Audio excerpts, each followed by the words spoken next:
The chandeliers are too bright. Sarek keeps his eyes on the marble floor, counting the veins in the stone. 43 steps from the service entrance to the main ballroom. He's memorized the route because looking up means meeting eyes he can't afford to meet. The air smells like imported roses and something sharper. Expensive cologne mixed with the kind of wealth that doesn't need to announce itself. His uniform is stiff against his neck. White collar, black vest.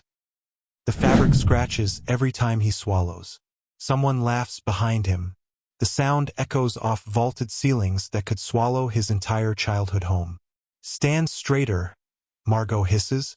She's the head of staff, 50, gray-haired, with fingers that dig into his shoulder like talons. You represent the Ashbourne name now. Act like it. He straightens. The pressure in his chest tightens.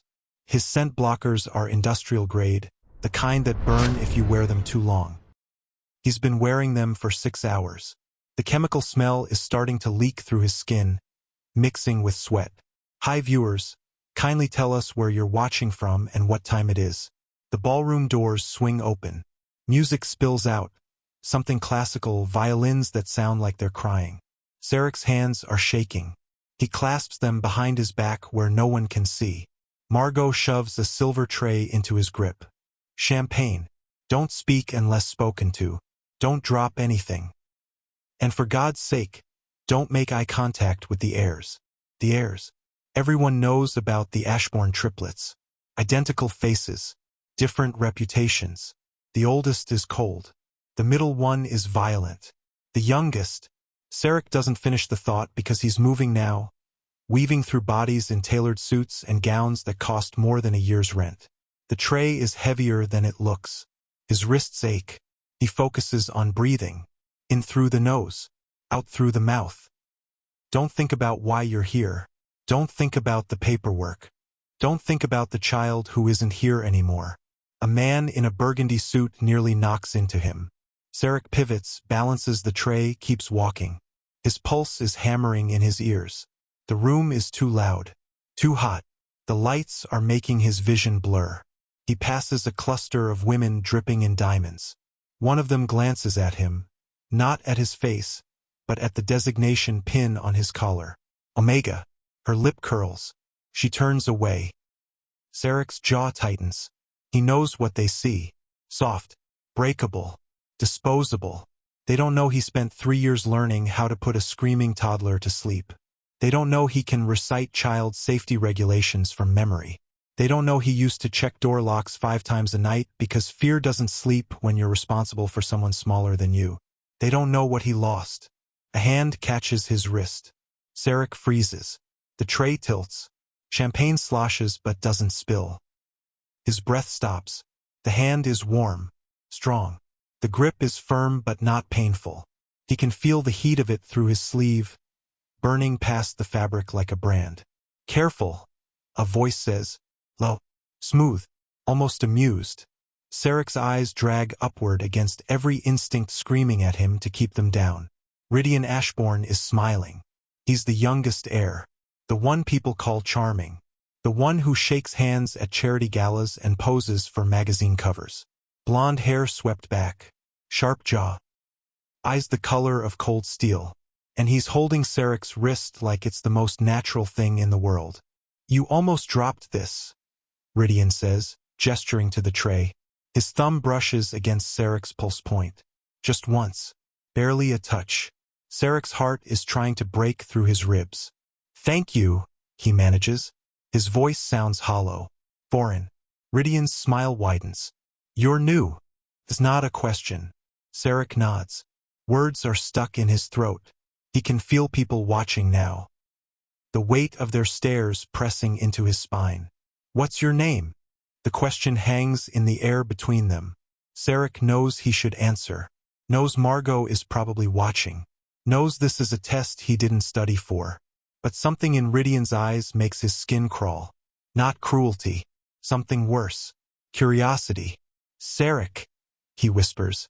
Rydian repeats it slowly, like he's tasting the syllables. Sarek. He releases Sarek's wrist. The absence of heat is immediate and disorienting. Welcome to Caldridge Hall. Then he's gone, disappearing into the crowd like smoke. Sarek stands there, tray trembling in his hands, champagne sloshing dangerously close to the rim. His wrist still burns where Rydian touched him. And somewhere in the back of his mind, past the panic and the fear and the carefully constructed walls, a single thought surfaces. He recognized that smile. Not from tonight.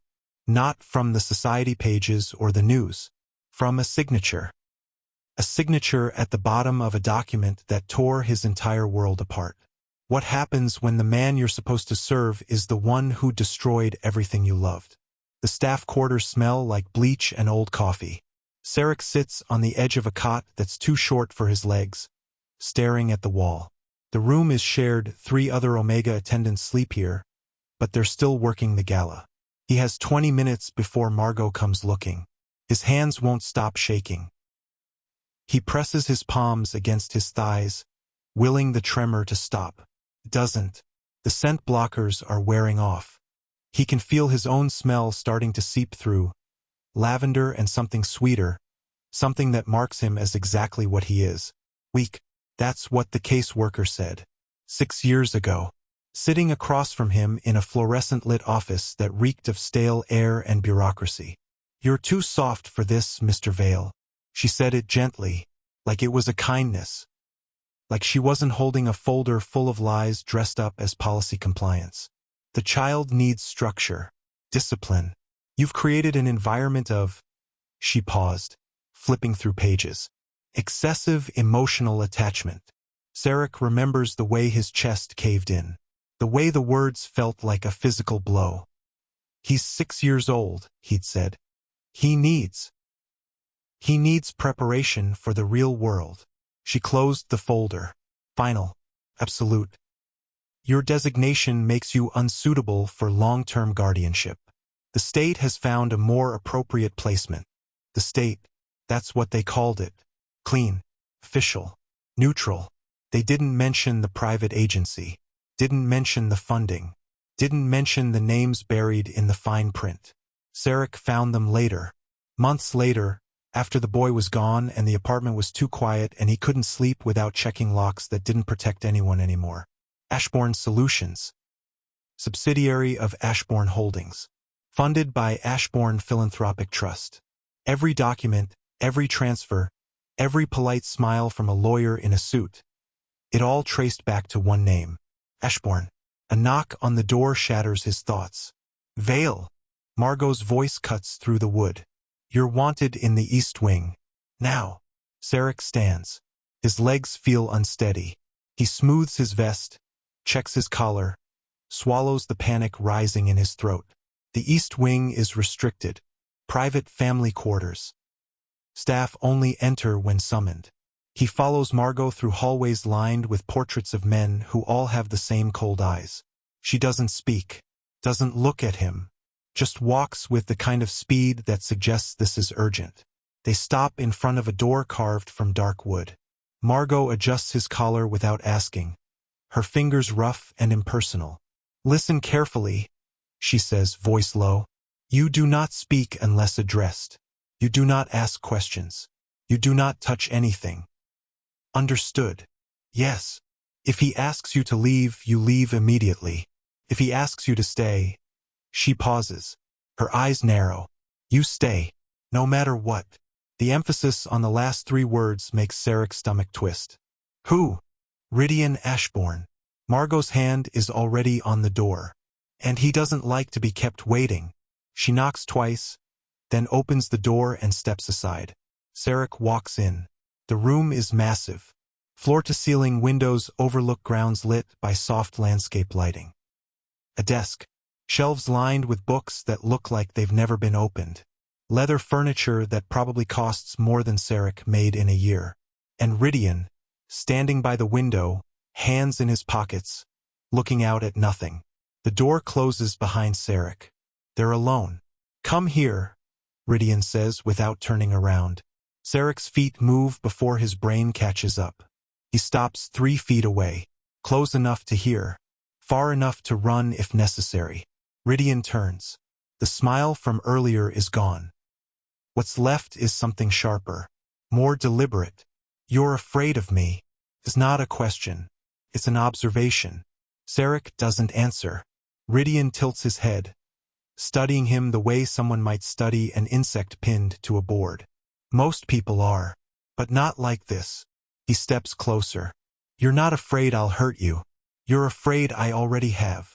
Sarek's breath catches. Who are you? Rydian asks quietly. The question is a trap. Sarek knows it. Knows that the truth is a weapon he can't afford to hand over. But Rydian is still watching him with those cold, curious eyes, and Sarek realizes something that makes his blood run cold. Rydian already knows. Does he tell the truth, or does he lie to the one man who might already see right through him? Sarek's mouth is dry. He counts his heartbeats. 7, 8, 9. Rydian hasn't moved, hasn't blinked.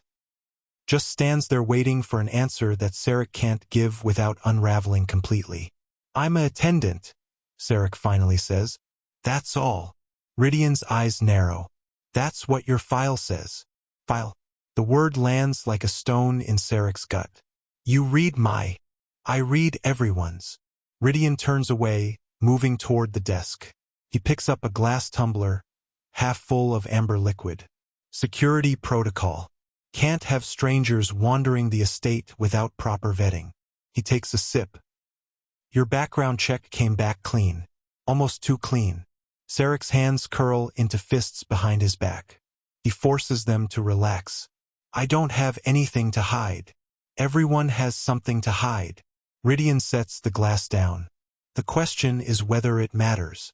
The silence stretches. Sarek can hear his own breathing. Can feel the weight of the room pressing down on him. The windows are too big. The space is too open. There's nowhere to hide. You can go, Rydian says suddenly. Sarek blinks. What? You heard me. Rydian waves a hand dismissively. Margot gets paranoid. Thought I needed something. I don't. It's a dismissal. Clean. Simple.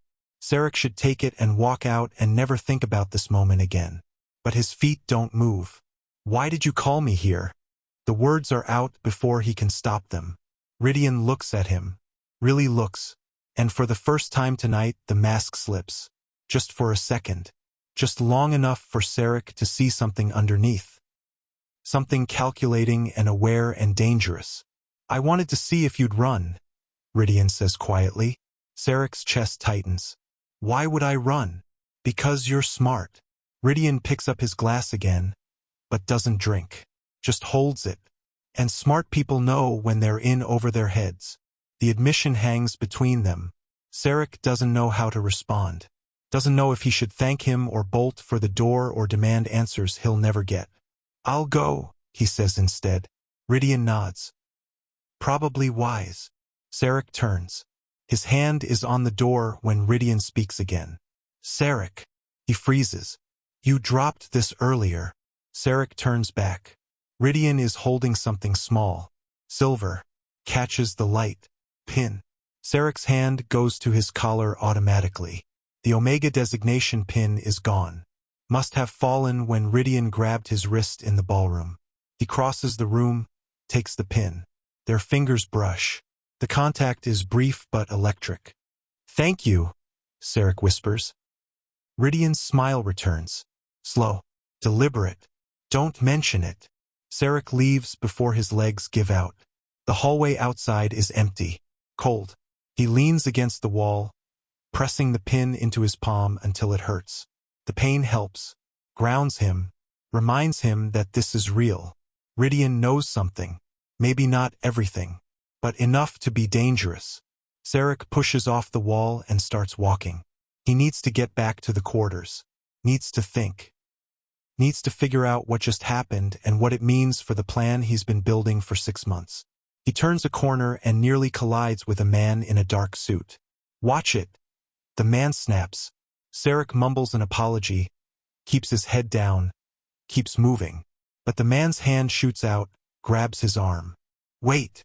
Sarek looks up. The man is studying him with sharp eyes. There's something familiar about the face. The bone structure. The cold assessment. You're the new Omega, the man says. It's not a question. Sarek nods. The man's grip tightens. Stay away from my brother. Understanding crashes over Sarek like ice water. This is one of the other heirs. One of the triplets. The resemblance is obvious now, same jaw, same sharp angles. But where Rydian's eyes were curious, this one's are hostile. I don't care what he told you. I don't care what he wants. The man leans in close. His breath smells like whiskey and anger. You're here to work. That's it. You don't speak to him. You don't look at him. You don't exist in his world. Understood. Sarek's pulse is racing. Yes. The man releases him with a shove. Good. He walks away without looking back. Sarek stands there, arm throbbing where the man's fingers dug in. He waits until the footsteps fade. Then he keeps walking. By the time he reaches the staff quarters, his entire body is shaking. He closes the door, locks it, slides down to the floor. The pin is still in his hand. He opens his palm. There's a tiny engraving on the back he didn't notice before. Letters. Initials. Alright. Rydian Ashbourne. This isn't Sarek's pin. Why would Rydian give him something that belonged to him? And what does it mean that he's now carrying a piece of the enemy? Morning comes too fast. Sarek barely slept. Every time he closed his eyes, he saw Rydian's face, heard his voice, felt the ghost of his touch on Sarek's wrist. The other attendants are already awake, moving through their routines with mechanical efficiency. Shower, dress, eat, report to Margot for assignments. Sarek goes through the motions. The pin, Rydian's pin, is hidden in his pocket. He doesn't know why he kept it, doesn't know what he's supposed to do with it. Margot assigns him to breakfast service. East Terrace. Family only. His stomach drops. Problem, Vale? Margot's eyes are sharp. No, ma'am. Good. Don't embarrass me. The East Terrace overlooks the gardens. The table is set with white linens and silver that gleams in the morning sun. 3 chairs. 3 place settings. Sarek's hands are steady as he pours coffee. Orange juice. Sets out pastries arranged like art. The triplets arrive together. Rydian is in the middle. The hostile one from last night is on his left. The third is on his right, quiet, watchful, with eyes that track Sarek's every movement. Good morning, Rydian says pleasantly. Like last night never happened. Good morning, sir, Sarek replies. He keeps his voice neutral, professional. The hostile one. Sarek still doesn't know his name, doesn't acknowledge him, just picks up his coffee and drinks in silence. The quiet one speaks. You're new. Yes, sir. How are you finding Coldridge Hall? It's a polite question, a normal question, but there's something underneath it. Test, maybe, or a warning. It's impressive, sir. The quiet one smiles. It doesn't reach his eyes. That's one word for it. Rydian laughs. Dante's just bitter because he lost the East Wing in the inheritance lottery. Isn't that right, brother? Dante. So that's the hostile one's name. Shut up, RHYD. Dante mutters. And Cain here, Rydian gestures to the quiet one, is bitter because he didn't get to choose his own staff. Cain's smile vanishes. I said he's fine. You said he's a liability. The air goes cold. Sarek keeps his eyes on the table. Refills coffee. Doesn't react. But his heart is hammering against his ribs. We shouldn't discuss this in front of... Cain's eyes flick to Sarek. Staff. Why not? Rydian leans back in his chair. He's going to hear it eventually. Might as well be honest. Dante slams his cup down. You're playing games again. I'm always playing games. Rydian's gaze slides to Sarek. Aren't I? Sarek doesn't answer. Can't answer. His throat has closed up. Cain stands abruptly. I have calls to make. He leaves without another word. Dante follows a moment later, shooting Rydian a look that could cut glass. And then it's just Sarek and Rydian, alone on a sunlit terrace with the weight of everything unsaid pressing down like a storm about to break. Rydian picks up a pastry, takes a bite, chews slowly. You can relax, he says after a long moment. They're gone. Sarek doesn't relax. Rydian sighs. You're going to give yourself a heart attack if you keep standing like that. I'm fine, sir. Liar. But Rydian says it almost fondly. Sit. Sarek's eyes widen. I can't. It's not a request. Slowly, carefully, Sarek lowers himself into the chair Dante vacated. The cushion is still warm. He feels like he's committing some kind of crime. Rydian pushes a plate toward him. Eat, sir. Humor me. Sarek takes a pastry. Doesn't taste it. Just chews mechanically and swallows because refusing would be worse. Rydian watches him the entire time. You're afraid of me, he says again. Same words as last night. Same observation. This time, Sarek doesn't stay silent. Shouldn't I be? Rydian's expression shifts. Something almost like respect flickers across his face. Maybe. He stands, straightens his jacket, looks down at Sarek like he's trying to solve a puzzle. You're not what I expected, Rydian says quietly. What did you expect? Someone easier to break. The honesty is brutal, clinical, but there's no cruelty in it. Just fact. Sarek meets his eyes. I'm already broken. Rydian goes very still. Then he smiles. Not the public smile. Not the charming mask. Something real. Something raw. Good, he says. Then you'll understand what comes next. He walks away. Sarek sits alone on the terrace, heart racing, pastry turning to ash in his mouth. He doesn't know what just happened. Doesn't know if he won or lost or survived something he didn't see coming. But one thing is clear. Rydian Ashbourne isn't afraid of him. And that might be the most dangerous thing of all. When the hunter stops seeing you as prey, what does that make you? The file cabinet in the estate's administrative office is locked. Sarek knows this because he tried it 3 nights in a row. Different times. Different approaches. Same result. He's not supposed to be here. Staff quarters are on the opposite end of the estate. But Margot sent him to deliver revised schedules to the estate manager. And the manager wasn't in his office. And Sarek's been mapping this building for weeks. Memorizing hallways and exits and places where cameras don't quite reach. The file cabinet is old. Heavy steel. The kind that requires a physical key, not a digital code. Sarek pulls a bent paperclip from his pocket. His hands are steadier now than they were 6 years ago. Grief does that. Turns panic into precision. The lock clicks. He freezes. Listens. The hallway outside is silent. It's past midnight. Most of the staff are asleep. The family retired hours ago. He opens the drawer. Inside are folders. Hundreds of them. Organized by year and category. He finds what he's looking for in the 3rd drawer down. Placement records. 2019 to 2020. His hands shake as he pulls the folder. Inside are names, dates, signatures. All the documentation that makes stolen children look like policy compliance. And there, on page 7, is the one that matters. Kiano Koye. Age 6. Omega. Guardian. Sarek Vale.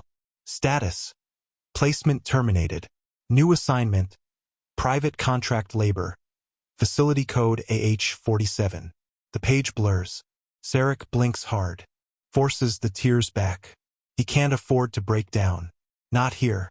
Not now. He pulls out his phone. Takes pictures. Every page. Every signature. Every damning piece of evidence that proves this wasn't welfare. This was trafficking dressed up in paperwork.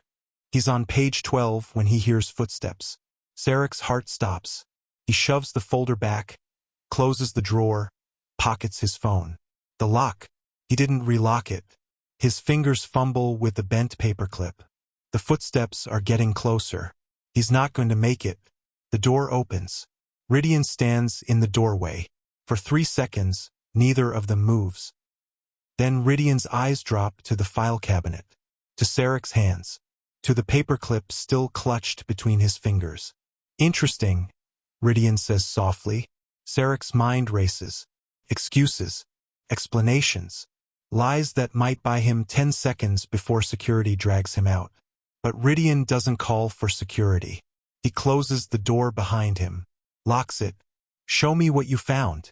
he says. It's not a request. Sarek's throat is dry. I don't. Don't lie to me. Rydian's voice is still soft, still calm. But there's steel underneath. Not now.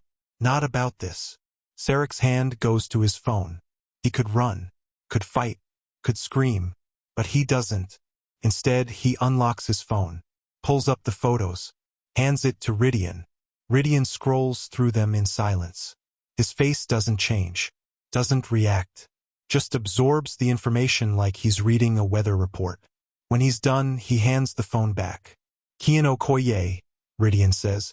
Who is he? Sarek's jaw tightens. A child. Your child. I was his guardian. Were. The word is a knife. They took him, Sarek says. His voice cracks. He hates how weak it sounds. Your family's foundation funded the audit. Your lawyers processed the transfer. Your signature is on the final approval. Rydian's eyes narrow. My signature. Page 14. Bottom right. Rydian takes the phone back. Scrolls. Stops. His face goes blank. This isn't my signature, he says quietly. Sarek laughs. Comes out bitter and broken. Of course it is. No. Rydian zooms in on the image. Look at the loop on the R. I don't write it like that. This is... He stops. His jaw clenches. This is Dante's. The room tilts. Sarek grabs the edge of the file cabinet to steady himself. What? Dante. Rydian's voice is flat, cold. He handles the Foundation's legal operations. Has for 3 years. He looks up, meets Sarek's eyes. I handle PR. Cain handles finances. Dante handles. He gestures at the phone. This. Sarek's mind is spinning. Wrong brother. Wrong target. 6 months of planning. 6 months of working his way into this estate. 6 months of rage focused on the wrong man. I don't understand, he whispers. Neither do I. Rydian hands the phone back. But I'm going to. He moves to the file cabinet, pulls the drawer open, starts flipping through folders with the speed of someone who knows exactly what he's looking for. What are you doing? Sarek asks. Checking. Rydian pulls out 3 more folders. Opens them on the desk. If Dante's signing off on placements, there should be a pattern. Budget allocations. Facility codes. Contracts. He's not angry. He's not defensive. He's methodical. And that scares Sarek more than anything else that's happened tonight. Why are you helping me? Sarek demands. Rydian doesn't look up. I'm not helping you. I'm protecting my family's reputation. By exposing your brother? By exposing a liability. Rydian's fingers stop on a page. His face goes white. Oh God. What? Rydian turns the folder around. It's a contract. Facility AH-47. Private labor placement. 23 names. All children. All Omegas. All under the age of 12. All signed off by Dante Ashbourne. This isn't welfare, Rydian says quietly. This is procurement. Sarek's legs give out. He sinks into a chair. The room is spinning. Everything he thought he knew is unraveling. Kian, he whispers. Where is he? Rydian looks at him. For the first time, there's something like compassion in his eyes. I don't know, he admits. But I'm going to find out. He pulls out his phone. Dials a number. Waits. Cain, he says when someone answers. We have a problem. Sarek sits in the dark office, surrounded by evidence of a system that chews up children and spits out paperwork, and realizes 2 things. 1, he chose the wrong enemy. 2, the real enemy is about to find out what they've done. What happens when the person you thought was your villain becomes your only ally against something much worse? Cain arrives in 14 minutes. He doesn't knock, just walks into the administrative office like he owns it, which technically he does. His eyes sweep the room, land on the open files, on Sarek sitting in the chair, on Rydian standing by the desk with his phone still in his hand. Explain, Cain says. Rydian hands him the contract. Facility AH-47. 23 children. all processed through Dante's division in the last 18 months. Cael reads. His face doesn't move, doesn't flinch, just absorbs the information with the same clinical detachment Ridian showed earlier. Where did you get this? Cael asks. The cabinet. Ridian gestures. It was unlocked. Cael's eyes shift to Sarek. By who? Sarek's mouth goes dry. He doesn't answer. Does it matter? Ridian cuts in. Look at the names. Look at the facility codes. This isn't standard placement protocol. I can see what it is. Cael sets the contract down. What I want to know is why we're discussing it with staff present. The temperature in the room drops. Sarek starts to stand. Cael holds up a hand. Sit. It's not a suggestion. Sarek sits. Cael circles the desk slowly. His movements are precise, controlled, like a predator deciding whether something is food or threat. What's your name? Cael asks. Sarek Vale. And why are you in this office at 1 in the morning, Mr. Vale? Sarek's heart is pounding so hard he can feel it in his teeth. He looks at Ridian. Ridian gives the smallest shake of his head. Don't lie. I was looking for records, Sarek says. His voice is steady. Somehow. About a child who was taken from me 6 years ago. I thought, he swallows. I thought Ridian was responsible. I was wrong. Cael's eyebrows rise. You broke into a private office to find evidence against my brother. Yes. And instead you found evidence against Dante. Yes. Cael turns to Ridian. And you're helping him why? Exactly. Because this, Ridian taps the contract, is a liability. If this gets out, it doesn't matter that we didn't know. It doesn't matter that it's Dante's operation. The Ashbourne name is on every piece of paper. We all go down. Cael is quiet for a long moment. Then he picks up another folder, opens it, scans the contents. These facilities, he says slowly, they're listed as educational centers. Vocational training for at-risk youth. That's the public record, Ridian says. Look at the actual contracts. Look at the labor clauses. Cael reads. His jaw tightens. This is illegal, he says finally. Yes. Dante knows that. Apparently not enough to stop. Cael closes the folder. Looks at Sarek. The child you lost. Kian Okoye. How old was he when they took him? 6. And you were his legal guardian? Yes. For 3 years before that. Cael pulls out his phone. Types something. Waits. His screen lights up. He reads whatever he finds there. And his face goes hard. Facility H47 was shut down 8 months ago, Cael says. Federal inspection. Code violations. The children were redistributed to other placements. Sarek's chest caves in. Redistributed where? It doesn't say. Cael looks up. The records were sealed. Court order. Privacy protection for minors. That's convenient, Ridian mutters. That's standard, Cael corrects. But it also means we can't trace them without a warrant. And getting a warrant means going public. Which means destroying everything father built, Ridian finishes. The 3 of them stand in silence. The weight of the decision pressing down like concrete. Sarek's hands curl into fists. So that's it? You're going to bury this to protect your reputation? No, Cael says. We're going to handle this the right way. There is no right way. Sarek's voice rises. Those children are gone. Scattered. Lost in a system that doesn't care if they live or die. And you want to handle it quietly? I want to handle it effectively. Cael snaps. Going public destroys our leverage. Destroys our ability to actually fix this. You want justice? Fine. So do I. But screaming about it from the rooftops helps no one. It helps people know the truth. The truth is worthless if the children stay lost. Cael's eyes are cold. You want Kian back? Then you work with us. Or you walk away and let us clean up a mess you can't solve alone. The words hit like a slap. Sarek looks at Ridian. Ridian's face is unreadable. What do you think? Sarek asks. Ridian hesitates.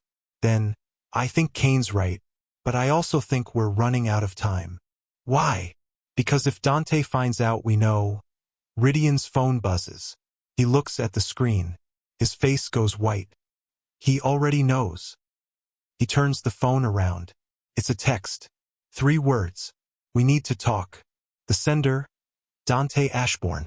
When the monster learns you've found his secret, how long until he comes for you? The meeting happens in Dante's office at dawn. Sarek isn't supposed to be there. Cain made that clear. But Rydian insisted, and Cain didn't argue hard enough. And now Sarek is standing in the corner of a room that smells like leather and old money, while 3 brothers face off across a mahogany desk. Dante looks tired. Shadows under his eyes. Coffee cup in his hand. But his gaze is sharp when it lands on Sarek. Why is he here? Dante asks. Because this is about him, Rydian says. Dante's jaw tightens. This is family business. This is criminal business, Cain corrects. And he's the one who found it. Dante sets his coffee down slowly. Found what, exactly? Rydian drops the folder on the desk. Facility AH-47. 23 children. Your signature on every contract. Dante doesn't even look at it. You went through my files. You're trafficking children. Rydian shoots back. The room goes silent. Dante stands. He's the same height as his brothers. Same build. Same face. But the anger radiating off him is different. Colder. More controlled. You don't know what you're talking about, Dante says quietly. Then explain it. Rydian crosses his arms. Explain why you're signing off on labor contracts for 6-year-olds. Explain why the Foundation is funding facilities that got shut down for code violations. Explain why children in state care are disappearing into private placements with no oversight. Dante's eyes flick to Cain. You believe this? Cain doesn't hesitate. I checked the numbers. The money's real. The contracts are real. Whatever you're doing, it's not legal. It's not illegal either. Dante picks up the folder. Flips through it like he's bored. Everything here is documented. Approved. Above board. Above board doesn't mean ethical, Sarek says. All 3 brothers turn to look at him. Dante's eyes narrow. You must be the one asking questions. I'm the one whose child you stole. The accusation hangs in the air. Dante doesn't deny it. Doesn't apologize. Just studies Sarek like he's a problem to be solved. Kian Okoye, Dante says. Age 6. Removed from your care due to inadequate support structures. Placed in a vocational training program designed to give him better opportunities than you could provide. Sarek's hands shake. You don't know anything about what I provided. I know you're an Omega living in a subsidized apartment working 3 jobs to make rent.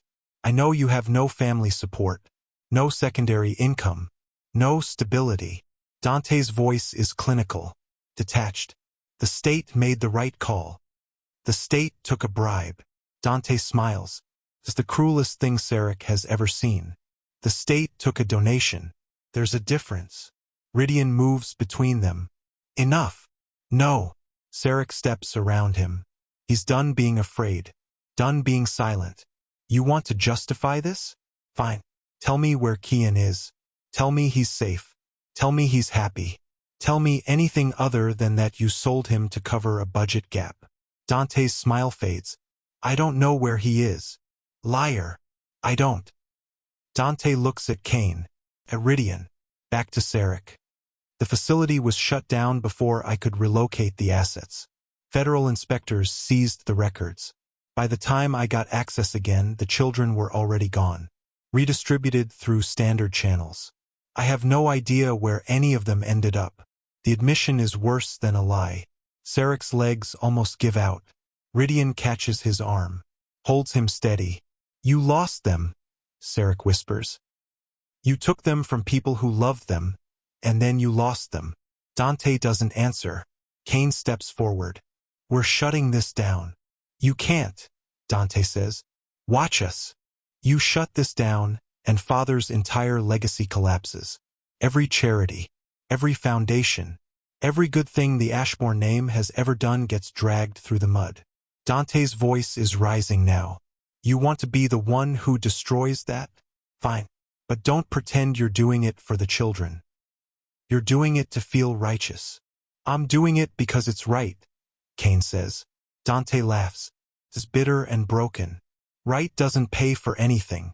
Right doesn't protect anyone. Right is a luxury people like us can't afford. Rydian's hand tightens on Sarek's arm. We're not people like you anymore. Dante goes still. What does that mean? It means you're on your own. Rydian releases Sarek. Steps back.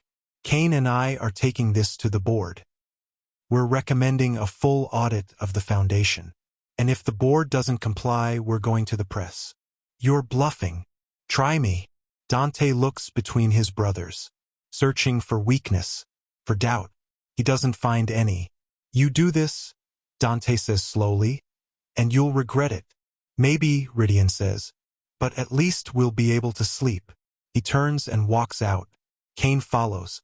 Sarek hesitates for just a moment. Dante is still standing behind his desk. Coffee gone cold. Folder open in front of him. He looks smaller somehow. Less dangerous. Just a man who made choices he can't take back. I hope it was worth it, Sarek says quietly. Then he leaves. The hallway outside is bright with morning sun. Rydian and Cain are waiting by the elevator. What happens now? Sarek asks. Cain presses the button. Now we fight. The elevator doors open. And standing inside, holding a briefcase and a subpoena, is a woman Sarek has never seen before. She smiles. Good morning, gentlemen. I'm Special Agent Amara Osei, Federal Bureau of Investigation. I believe we have some things to discuss. When the law finally arrives, will it save you or bury you with everyone else? The interrogation room is smaller than Sarek expected. Gray walls, metal table, 2 chairs bolted to the floor, a camera in the corner with a red light that never blinks. Agent Osei sits across from him. She's younger than her title suggests. Maybe 35. Sharp suit, sharper eyes. She sets a recorder on the table between them. This conversation is voluntary, she says. You can leave at any time, but I'd appreciate your cooperation. Sarek nods. Osei presses record. States the date, the time, his name. Mr. Vale, how long have you been employed at Coldridge Hall? 6 months. And your position? Attendant. General staff. Did you apply for this position? Or were you recruited? Sarek hesitates. I applied. Why? The question is simple. The answer isn't. I wanted access to the Ashbourne family records. Osei's eyebrow rises. Why? Because they took something from me. Someone. And I wanted to know why. Kian Okoye. Hearing the name out loud makes Sarek's chest tighten. Yes. Osei opens a folder. Slides a photo across the table. It's Kian. 6 years old. Big eyes. Small smile. The photo is from the last birthday they spent together. You were his legal guardian for 3 years, Osei says. The state removed him from your care in June 2020, citing inadequate resources and environmental concerns. The state lied. Can you prove that?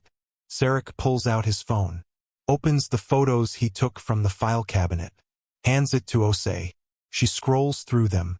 Her face doesn't change, but her fingers tighten on the phone. Where did you get these? She asks. The estate administrative office. 3 nights ago. You broke in. The door was unlocked. Osei almost smiles. That's not the same thing. It's close enough. She hands the phone back. These documents show a pattern of placements funded by the Ashbourne Foundation, all processed through Dante Ashbourne's division. All children under 12. All Omega designation. She looks up. Did Dante Ashbourne know you were investigating him? Not at first. What changed? Rydian found me in the office. He saw what I found. And instead of turning me in, he helped. Osei leans back.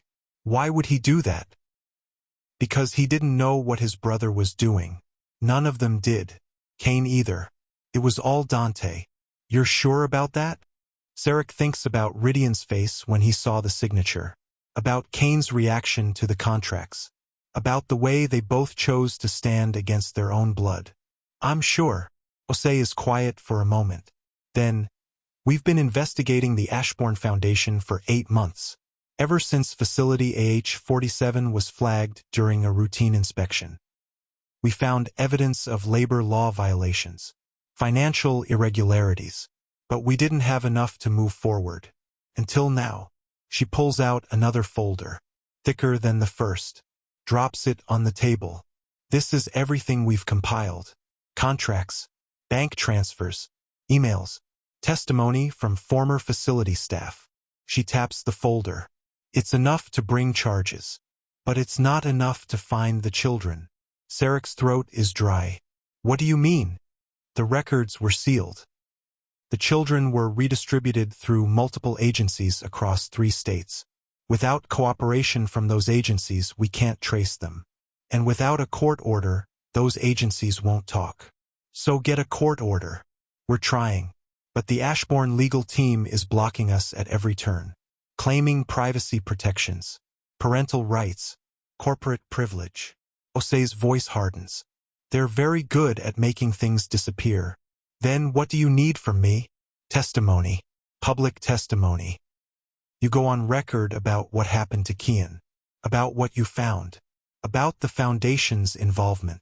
She leans forward. You do that and it forces the judge's hand. Makes the case too big to bury. Sarek's hands are shaking. If I do that, I'll never work again. No one will hire an Omega who sued the Ashbourne family. Probably not. I could lose everything. You already lost everything. Osei's voice softens. This is about making sure no one else does. The recorder hums. The camera watches. The walls press in. Sarek thinks about Cael. About the last time he saw him. About the way the boy cried when the caseworker took his hand. About the promises Sarek made that he couldn't keep. What happens if I say no? Sarek asks. Then we keep investigating. Keep building the case. Maybe in another year we'll have enough. Osei pauses. But by then, those children will be 13, 14, aged out of the system, lost for good. The choice isn't really a choice. Sarek looks at the photo of Cael still sitting on the table. Okay, he says. I'll testify. Osei nods, presses a button on the recorder, stops it. There's one more thing, she says. A gala. Tomorrow night. The Ashbourne Foundation's annual fundraiser. 500 guests. Press coverage. Live cameras. Sarek's stomach drops. What about it? Dante Ashbourne is scheduled to give the keynote speech. He's going to stand in front of those cameras and talk about helping at-risk youth. About giving second chances. Osei's eyes are hard. You're going to be there, and you're going to make sure everyone knows the truth. How? She hands him a small device. It looks like a phone charger. Audio transmitter. You wear this and we hear everything. You get close to Dante. You ask him about Facility AH-47, about Cael, about the contracts, and you make sure he answers on camera. Sarek's pulse is racing. That's not testimony. That's entrapment. It's justice. Osei stands. And sometimes justice is messy. She walks to the door. Stops. Looks back. One more thing, Mr. Vale. Rydian and Cael Ashbourne. How much do you trust them? Sarek thinks about Rydian's hand on his arm. About Cael's cold anger when he saw the contracts. About the way they both chose him over their brother. Enough, Sarek says. Osei nods. Then let's hope you're right. She leaves. The door locks behind her. Sarek sits alone in the gray room with a photo of a lost child and a device that could destroy everything. Tomorrow night, the world will be watching. And Sarek will make sure they see. When you have one chance to expose the truth, what are you willing to risk to make them listen? The ballroom is even brighter than Sarek remembers. Chandeliers dripping crystal. Marble floors polished to mirrors. 500 people in designer clothes holding champagne glasses and smiling like the world isn't burning just outside the frame. Sarek stands near the service entrance in his staff uniform. The audio transmitter is clipped to his belt under his vest. He can feel it pressing against his ribs with every breath. Across the room, Dante is holding court. Politicians, donors, people with money and power and enough influence to look the other way when children disappear. Rydian appears at Sarek's elbow. "You don't have to do this," he says quietly. Sarek doesn't look at him. "Yes, I do.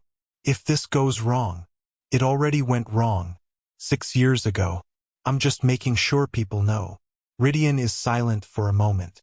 "Then Cael and I will be watching. If Dante tries anything, we'll step in." "He won't try anything. Not here.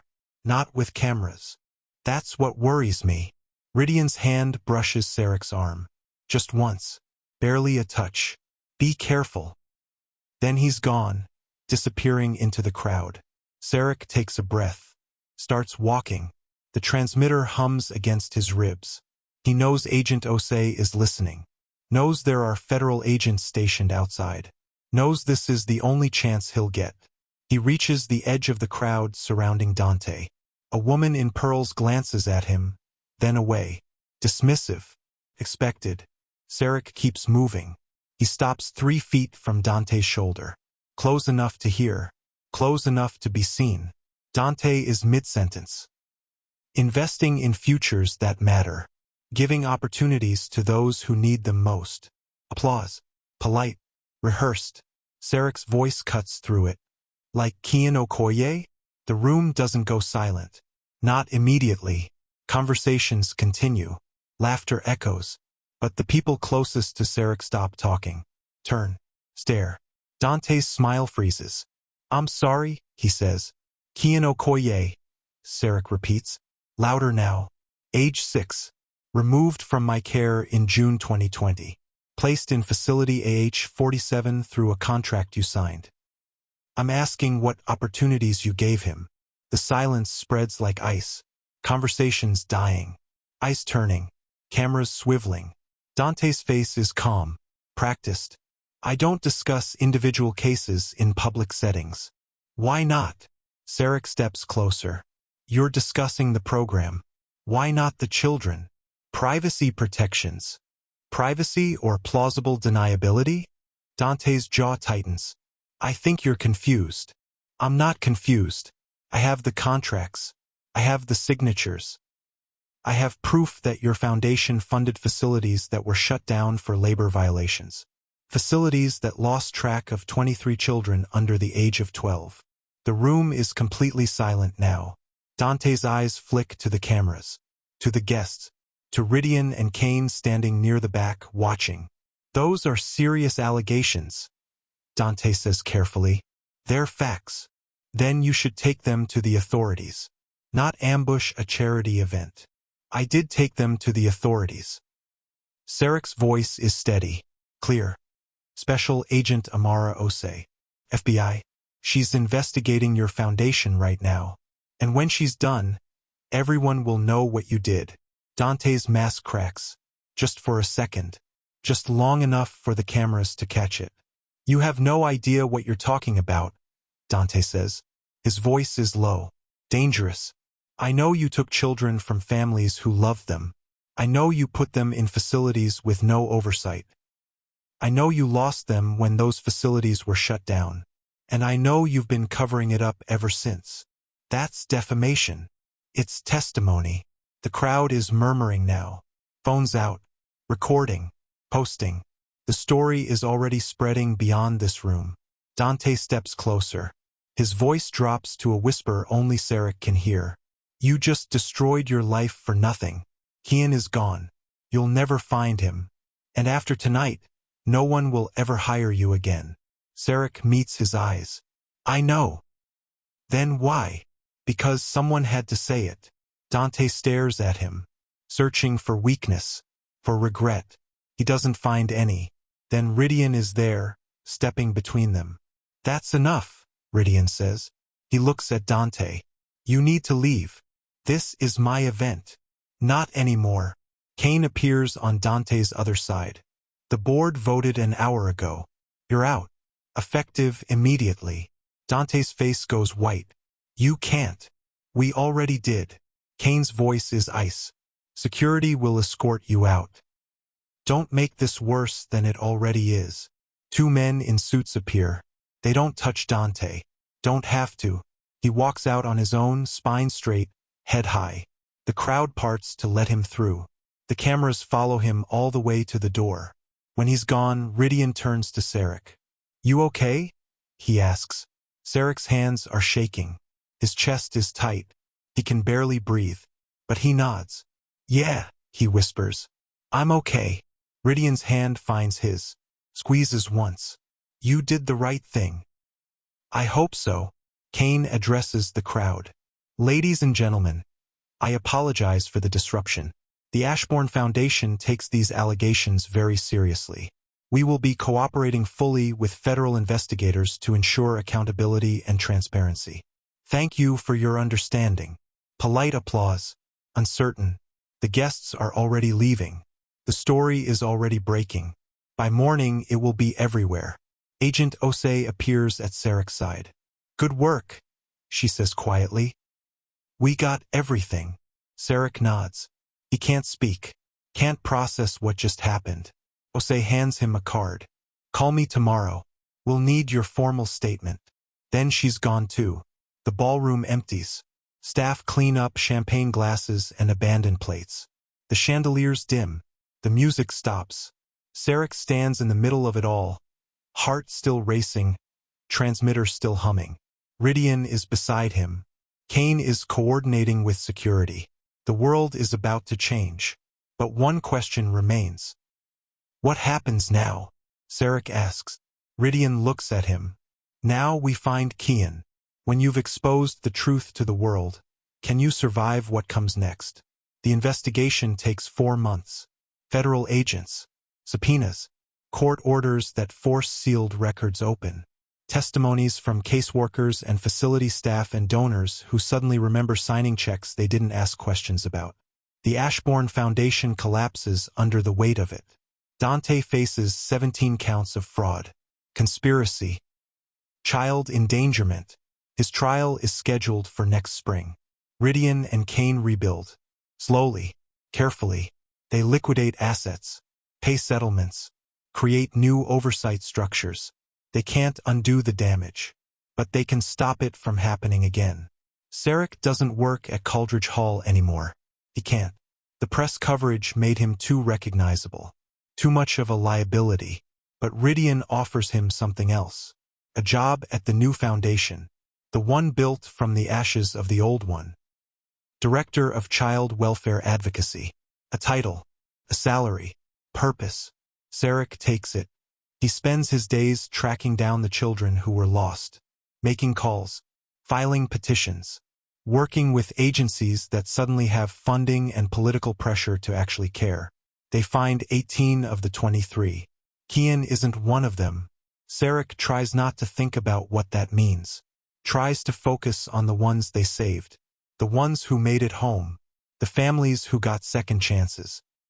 But late at night, when the office is empty and the city is quiet, he pulls out the photo agent Osei gave him. Cael, 6 years old, smiling. He wonders if the boy remembers him. Wonders if he's safe. Wonders if he'll ever know. The door to his office opens. Rydian walks in holding 2 coffee cups. "Thought you could use this," he says, handing one over. Sarek takes it. "Thanks." Rydian sits in the chair across from him. They've done this a lot over the past few months. Coffee. Silence. The comfortable kind that doesn't need filling. Osei called. Rydian says after a moment. They found another facility. Smaller. Off the books. In Nevada. Sarek's heart jumps. And 3 children. All Omega. All under 10.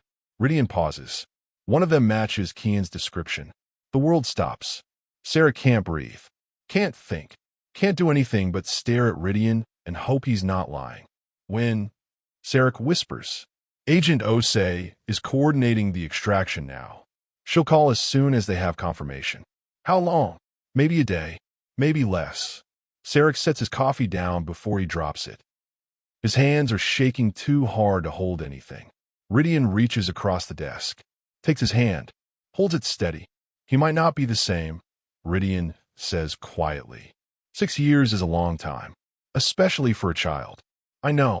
He might not remember you. I know. He might not want to come back." Sarek's throat tightens. I know.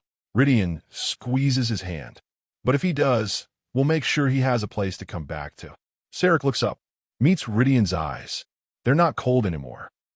Haven't been for months. Just steady. Certain. Safe.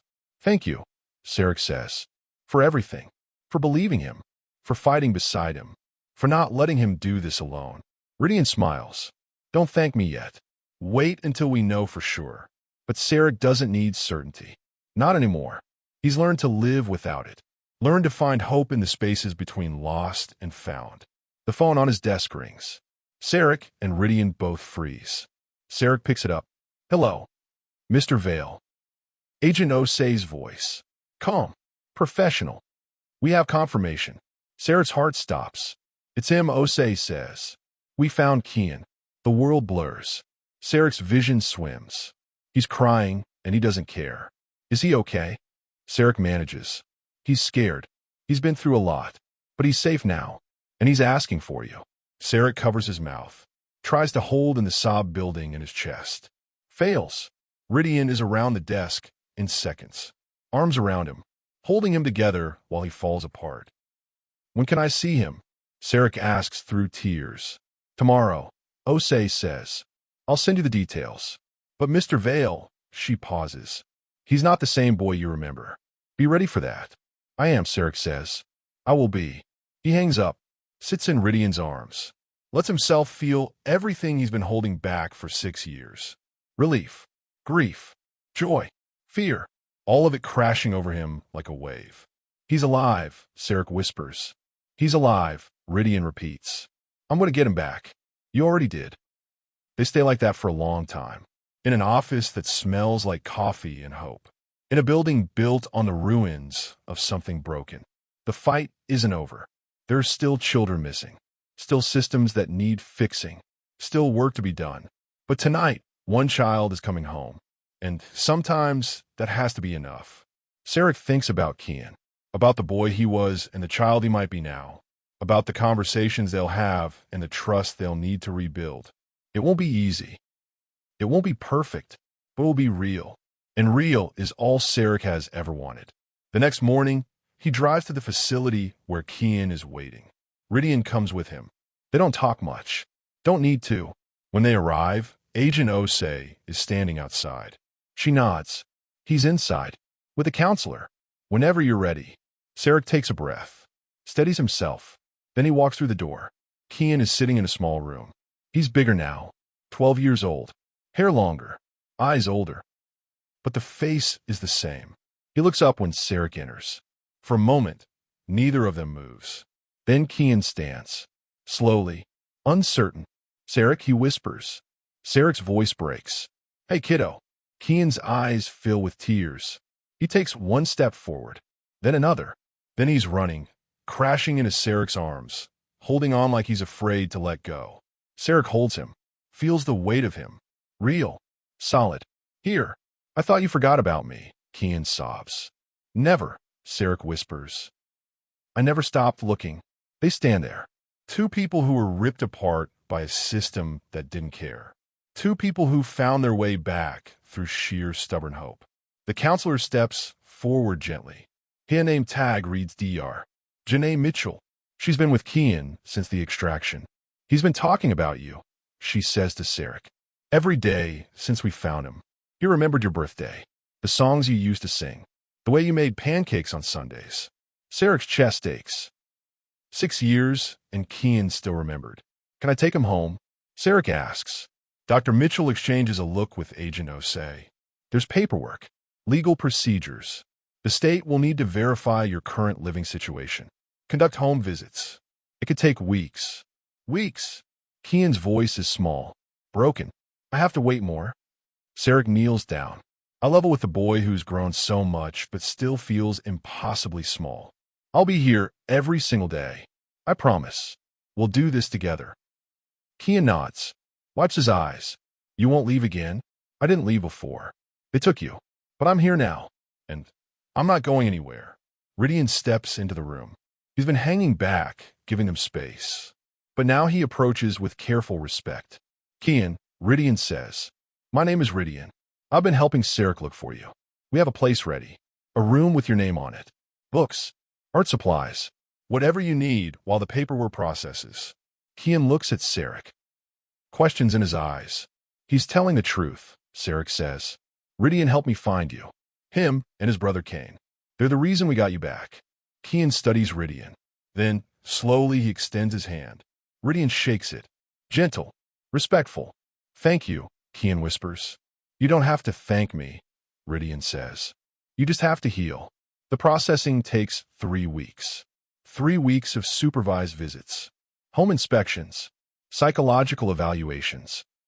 Mountains of paperwork that turn children into case numbers and families into risk assessments. But at the end of it, Sarek signs the final document. Legal guardianship restored. Permanent this time. Protected by new laws that came out of the investigation. Laws that bear Kian's name in the fine print. They drive home together. Kian in the back seat. Quiet. Watching the world pass by like he's seeing it for the first time. Sarek glances in the rearview mirror. You okay back there? Kian meets his eyes. Are we really going home? Yeah, kiddo. We really are. The apartment is different from the one they shared before. Bigger. Safer. In a neighborhood with good schools and parks where children play without looking over their shoulders. Rydian helped with the deposit. Cain helped with the furniture. The foundation helped with everything else. Kian walks through the door. Sees his room. The bed with blue sheets. The desk by the window. The bookshelf waiting to be filled. This is mine, he asks. All yours, Sarek says. Kian sits on the bed. Bounces once. Then looks up with eyes that have seen too much but are learning to hope again. Can we have pancakes tomorrow? He asks. Like we used to? Sarek's throat tightens. Yeah, we can have pancakes. That night, after Kian finally falls asleep, Sarek stands in the doorway, watching him breathe. Making sure he's real. Making sure this isn't another dream that ends with empty arms and unanswered questions. Rydian finds him there an hour later. He's really home, Rydian says quietly. He's really home, Sarek repeats. They stand together in the hallway. Partners in a fight that's not over. Friends built from impossible circumstances. Something more that neither of them has named yet. What happens now? Sarek asks. Now we make sure this never happens again, Rydian says. To anyone. And they do. The foundation grows. The laws strengthen. The systems change. Slowly. Imperfectly. But change happens. Dante's trial ends with a conviction. 15 years. No parole. The other children are found. Returned. Healed as much as broken things can heal. And Sarek makes pancakes every Sunday, while Kian does homework at the kitchen table and argues about bedtime and grows into someone who survived hell and came out still capable of joy. It's not a fairy tale. It's better. It's real. It's earned. It's proof that sometimes fighting back actually works. That sometimes the system breaks in your favor. That sometimes love is enough to bring someone home. Thank you for watching this journey of pain, courage, and hope. If this story moved you, please subscribe to our channel and turn on notifications so you don't miss more stories that inspire change and spark conversation. Share your thoughts in the comments below. Your voice matters, and your story might be exactly what someone else needs to hear today. Together, we can shine a light on the truths that need to be told and support each other in fighting for what's right. See you in the next story.